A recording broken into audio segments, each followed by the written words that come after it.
প্রথম প্রশ্ন হচ্ছে মুঘল সাম্রাজ্যের প্রতিষ্ঠাতা কে ছিলেন? মুঘল সাম্রাজ্যের প্রতিষ্ঠাতা ছিলেন বাবর এবং তিনি এটি সম্ভবত 1526 খ্রিস্টাব্দে স্থাপনা করেছিলেন।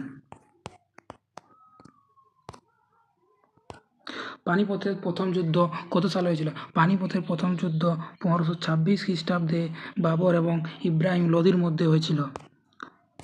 পরের প্রশ্ন হচ্ছে বাবরনামা বা তুজুকি বাবরি কোন ভাষায় রচিত?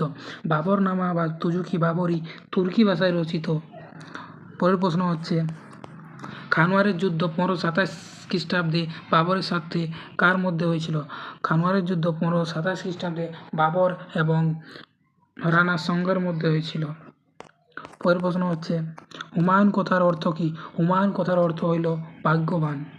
পরের প্রশ্ন হচ্ছে কোন মুঘল সম্রাট দুই দফায় শাসন করেছিলেন? দুই দফায় শাসন করেছিলেন হুমায়ুন। প্রথম শাসন করেছিলেন 1530 খ্রিস্টাব্দে 1540 খ্রিস্টাব্দ পর্যন্ত এবং পরবর্তীকালে 1555 খ্রিস্টাব্দে 1556 খ্রিস্টাব্দে শাসন চালিয়েছিলেন।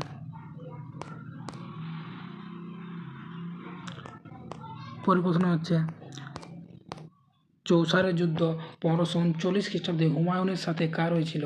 1539 খ্রিস্টাব্দে চৌসারের যুদ্ধ হুমায়ুন এবং শের শাহ সুরির মধ্যে হয়েছিল। প্রশ্ন হচ্ছে গ্র্যান্ড ট্রাঙ্ক রোড বা জিটি রোড কে নির্মাণ করেছিলেন? গ্র্যান্ড ট্রাঙ্ক রোড বা জিটি রোড শের শাহ সুরি তার রাজত্বকালে নির্মাণ করেছিলেন। পরের প্রশ্ন হচ্ছে শের শাহ সুরির আসল নাম কী ছিল? শের শাহ সুরির আসল নাম ছিল ফরিদ খান। 10 নম্বর প্রশ্ন হচ্ছে পানিপথের দ্বিতীয় যুদ্ধ 1556 খ্রিস্টাব্দে কার কার মধ্যে হয়েছিল? 1556 খ্রিস্টাব্দে পানিপথের দ্বিতীয় যুদ্ধ আকবর এবং হেমুর মধ্যে হয়েছিল। পরের প্রশ্ন হচ্ছে 11 নম্বর প্রশ্ন আকবরের অভিভাবক বা প্রধান সেনাপতি কে ছিলেন? আকবরের অভিভাবক বা প্রধান সেনাপতি ছিলেন বৈরম খান। পরের প্রশ্ন হচ্ছে হলদিঘাটের যুদ্ধ কত সালে হয়েছিল? হলদিঘাটের যুদ্ধ হয়েছিল 1576 খ্রিস্টাব্দে। 13 নম্বর প্রশ্ন হচ্ছে হলদিঘাটের যুদ্ধ আকবরের সেনাপতি মান সিংয়ের সাথে কার হয়েছিল? রানা প্রতাপ সিংয়ের আকবরের সেনাপতি মান সিংয়ের সঙ্গে হলদিঘাটের যুদ্ধ 1576 খ্রিস্টাব্দে হয়েছিল। পরের প্রশ্ন হচ্ছে আকবর গুজরাট জয় করার পর তার স্মরণে কোন বিখ্যাত স্থাপত্য নির্মাণ করেছিলেন? আকবর গুজরাট জয় করার পর 1573 খ্রিস্টাব্দে বুলন্দ দরওয়াজা নির্মাণ করেছিলেন। পরের প্রশ্ন হচ্ছে দিন-ই ইলাহি ধর্মমত কে প্রবর্তন করেছিলেন? দিন-ই ইলাহি নামক ধর্মমত আকবর প্রবর্তন করেছিলেন।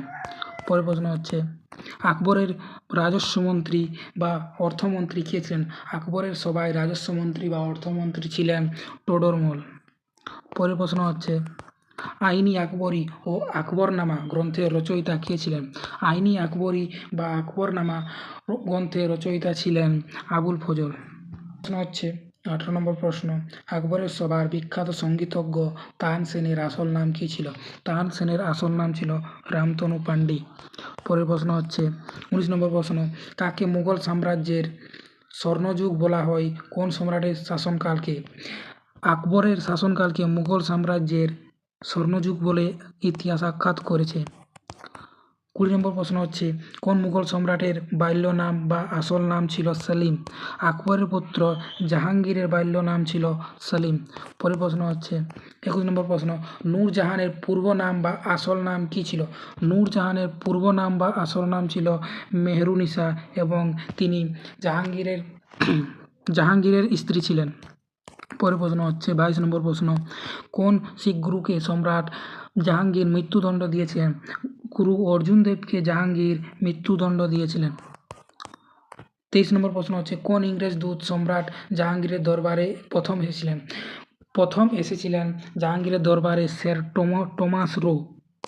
পরবর্তী প্রশ্ন হচ্ছে আঁকা বা চিত্রশিল্পের প্রতি সবচেয়ে বেশি অনুরাগী কোন মুঘল সম্রাট ছিলেন?